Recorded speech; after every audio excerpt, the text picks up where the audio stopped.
اتخذت قرار والكل حيتحمل مسؤولية القرار هذا.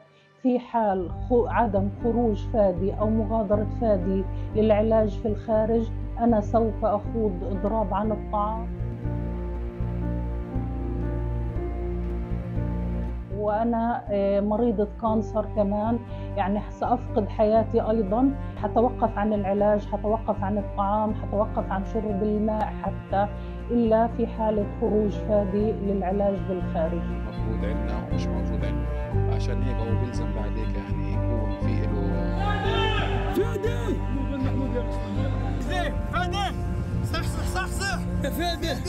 يعني أنا لحتى الآن اتأخرت في علاج.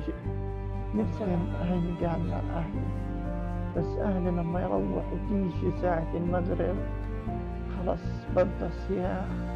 الساعة 6 الصبح وأنا بقضيها صياح وجع قهري، بس بطلع على الحيطة لا أنا قادر أمسك الجوال ولا أنا قادر أتحرك ولا قادر. الناس ولعت.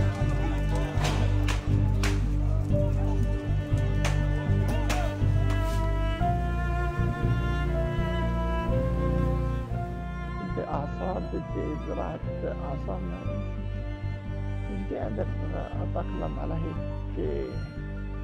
إذا تمكنت من مشي رجلي وتعالجت رجعونا على غزة.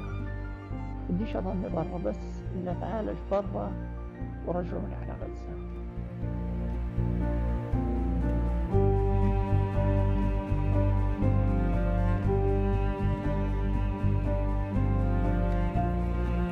الغارات الإسرائيلية لم تتوقف على مدينة